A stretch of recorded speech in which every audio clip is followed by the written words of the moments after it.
So we will discuss in this lecture the Latin maxim de minimis non curat lex.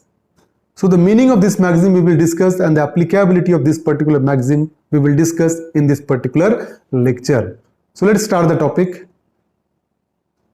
The very meaning of this particular maxim is law is not concerned with small things.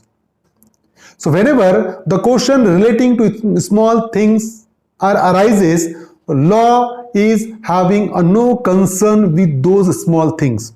छोटी छोटी चीजों में law का कोई concern नहीं है, court उसकी दखल नहीं लेगा, कोर्ट उसको कंसिडर नहीं करेगा। तो स्मॉल थिंग्स है, छोटी छोटी चीजें जिसके लिए हम नॉर्मली कंप्लेन भी नहीं करते, ऐसी चीजों का लॉ कंसर्न नहीं लेगा। लॉ क्या करेगा? उसको इंटरटेन नहीं करेगा। अगर इतनी छोटी छोटी स्मॉल थिंग्स को अगर कोर्ट कंसिडर करते रहेगा तो बड़े क्लेम तक वो पहुंचेगा ही नहीं। लोग छोटे छोटे प्रॉब्लम लेकर कोर्ट के सामने आएंगे। In a lawsuit the de minimis doctrine is applied by a court to avoid resolving trivial matters that are not worthy of judicial scrutiny. तो लॉ सूट्स में क्या है कि जो डॉक्ट्रिन अप्लाई करता है कोर्ट, और कोर्ट क्या करता है? अवॉइड करता है कि छोटे छोटे जिसका कोई वैल्यू नहीं है, ऐसे मैटर को रिजॉल्व करने के लिए कोर्ट अवॉइड करता है कि जो कोर्ट का टाइम वेस्ट होगा उसको रिजॉल्व करने में, ऐसे मैटर को कोर्ट क्या करेगा? कोर्ट अवॉइड करेगा, क्या ऐसे मैटर को रिजॉल्व करेगा ही नहीं। This maxim is also recognised by section 95 of Indian penal code. Indian penal code section 95 act causing slight harm, कि अगर छोटा मोटा नुकसान अगर किसी पर्सन को होता है तो वो जनरल एक्सेप्शन में आएगा। वो पर्सन जिसने वो छोटा मोटा नुकसान किया वो लायबल नहीं होगा। So act causing slight harm is mentioned under section 95 of IPC। तो कोर्ट छोटे छोटे मैटर को अगर कंसिडर करेगा, ऑलरेडी हमको पता है कि कोर्ट में कितने ज्यादा केसेस पेंडिंग है, और छोटे छोटे मैटर को कोर्ट इंटरटेन करेगा तो कोर्ट के पास टाइम ही नहीं बचेगा बड़े मैटर को इंटरटेन करने के लिए। It is a principle of common law that stipulates that judges will not sit in judgment or take notice of extremely minor violation of the law. It is the principle of common law that stipulates that judges will not sit in judgment or take notice of extremely minor violation of law। तो ये principle of common law है कि छोटे छोटे minor violation of law को लेकर court बैठेगा नहीं। अगर माइनर लॉ को लेकर कोर्ट अगर अपने जजमेंट पास करेगा तो बड़े मैटर कोर्ट के सामने से कहीं ना कहीं दूर हो जाएंगे। तो the de minimis non curat lex, अब देखिए केस पर्टिकुलर एग्जांपल में, Peter promised Maria they will go watch a movie together on Sunday। तो पीटर ने मारिया के साथ एक प्रॉमिस किया कि हम साथ में संडे को मूवी देखने के लिए जाएंगे।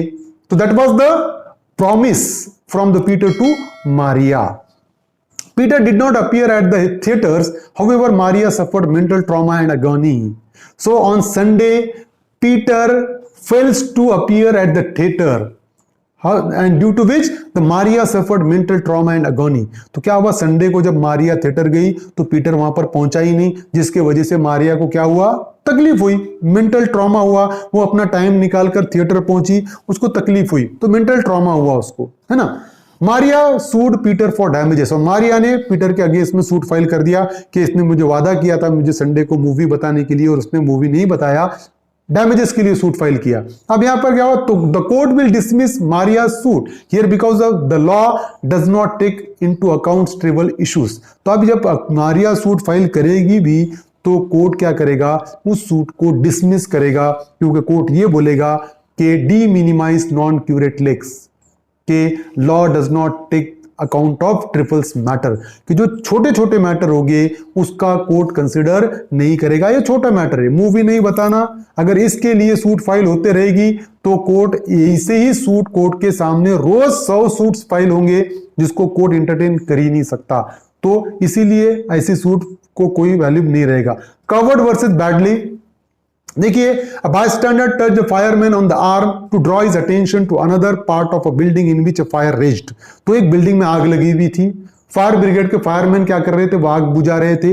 एक पर्सन ने क्या किया, जो बायस्टैंडर वहां से जा रहा था, उसने जो फायरमैन था उसके हाथ को टच किया, और उसको ये बताया कि वहां पर भी बहुत सारी आग लगी हुई है, उसको उसका अटेंशन डाइवर्ट करने के लिए कि वहां पर भी आग लगी है, वहां पर भी आग बुझाओ आप, इस इंटेंशन के साथ उसने उसके टच किया उसको। अब क्या हुआ कि on a suit filed for battery by the fireman, the court held that on the basis of maxim D minimized non-curate leaks, the bystander was not liable for battery।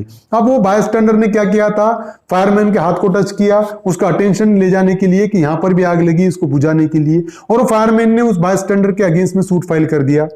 अब सूट फाइल किया battery के लिए कि इसने मुझे touch किया और वो बैटरी के लिए लायबल है।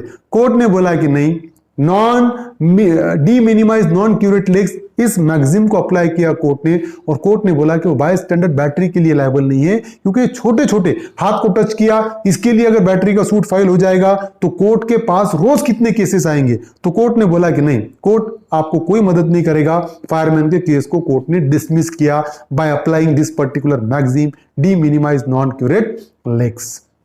So this is a particular maxim, the meaning of maxim. I hope you understand this maxim. If you understand, please subscribe my channel, hit the notification button, hit the like button, and share this video with your friends. Thank you very much.